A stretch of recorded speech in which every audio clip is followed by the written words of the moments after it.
అండి. ఇప్పుడు శ్రీకాంత్ గారిది మిస్టర్ మిడిల్ క్లాస్ అని చెప్పి ఒక ట్రైలర్ అయితే వచ్చింది. సో ఎలా అనిపించింది ఆ ట్రైలర్? అసలు నాకైతే ఇది కదా మేము శ్రీకాంత్ గారి దగ్గర కోరుకున్నది. ఇప్పుడు చెప్తున్నా వినండి, ఒకప్పుడు 90s నుండి 2000 వరకు ఉన్న అమ్మాయిలు అప్పట్లో వాళ్ళు ఇప్పుడు ఆంటీలు అయినరు. వాళ్ళు సినిమాలు చూసుడు బంద్ అయినరు. కానీ ఈ దెబ్బతోటి మిస్టర్ మిడిల్ క్లాస్ సినిమా దెబ్బతోటి అందరు సినిమా థియేటర్లకు వస్తారు. వాళ్ళ పిల్లలని తీసుకొని చూడుర్రి మన శ్రీకాంత్ యాక్టింగ్ ఎట్లుంటుందో. ఒకప్పుడు పెళ్లి సందడి కానీ ఒకప్పుడు మస్తు సినిమాలలో ఆయన ఫ్యామిలీ ఆడియన్స్ని ఎంతో ఉర్రూతలూగించిన హీరో ఆయన. అటువంటి వ్యక్తి ఇప్పుడు సినిమాలు వస్తున్నాయి. నాయనమ్మలు, అమ్మాయిలు, ఆంటీలు అందరు ఈ సినిమా చూస్తారు. బరాబర్ చెప్తున్నా. కానీ అందులో మాకు బాగా నచ్చింది ఏంటంటే అందుట్లో మాకు బాగా నచ్చింది ఏంటంటే కామెడీ అండి. అసలు కామెడీ టైమింగ్ ఓన్లీ ట్రైలర్లోనే మామూలుగా లేదు. అసలు నిజంగా సినిమా చూస్తే ఎవడి గోల వాడిది అనే సినిమా ఉంటుంది చూడు, ఆ టైపులో ఇది ఉంటుంది అని నేను అనుకుంటా ఉండా. అసలు ధనరాజు గారు యమధర్మరాజులాగా చేసిరు. ఆయన బక్క ఉంటాడు, సెట్ అవుతాడు అని అనుకున్నాం. కానీ ఆ డైలాగ్ చూస్తేనంటే అప్ప కిర్రాక్ అని అనిపించింది. ఇంకొక విషయం చెప్పాలి, రాజేంద్ర ప్రసాద్ గారు మొన్ననే ఆయన పద్మశ్రీ పద్మభూషణ్ అవార్డు తీసుకున్నాడు. ఆయన సూపర్. అసలు వెంకటేశ్వర స్వామిలాగా ఆయన వేషం వేసిండు. ఒక యాక్టర్గా చెప్తున్నా, కిరాక్ సార్ మీరు ఎంత అందంగా ఉన్నారంటే ఒకప్పుడు అన్నమయ్య సినిమాలో మన సుమన్ గారు ఎంత మంచిగా అనిపించిండో మీరు ఇంత వయసు వచ్చినా కూడా అంత మంచిగా అనిపించారు.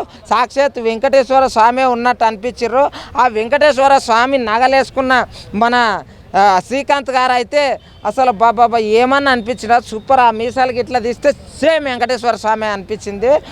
నిజం చెప్పాలంటే వేడుకొండలవాడ వెంకటరమణ ఈ mister middle class cinema double hit కావాలి, బ్లాక్ బస్టర్ హిట్ కావాలి.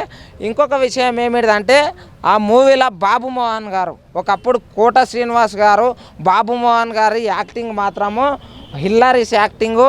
వాళ్ళ యాక్టింగ్ మాత్రం క్రేజీగా ఉండేది. ఆ కామెడీలు ఇప్పటికైనా సరే ఎవరైనా టైంపాస్ కాకుంటే మాత్రం వాళ్ళ కామెడీలే పెట్టుకొని చూస్తారు. అంత అద్భుతమైన యాక్టింగ్ చేస్తారు.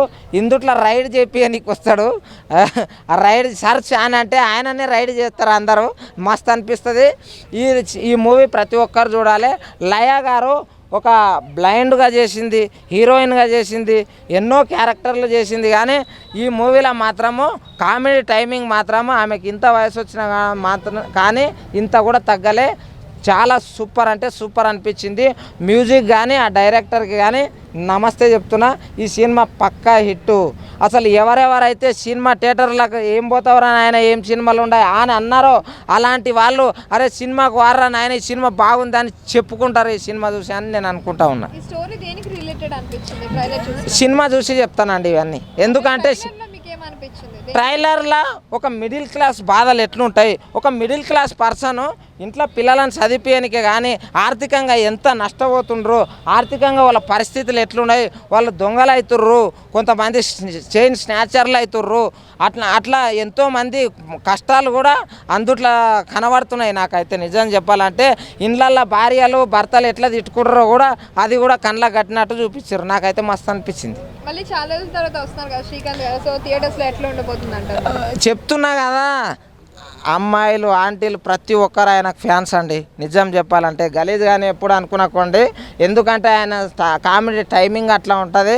మీరు చూడండి, పాత సినిమాలు ఆయనవి సూపర్ ఉంటాయి. మాకు కావాల్సింది శ్రీకాంత్ గారితో ఇదే. ఓకేనా? జై హింద్. ఈ సినిమా అందరు చూడండి.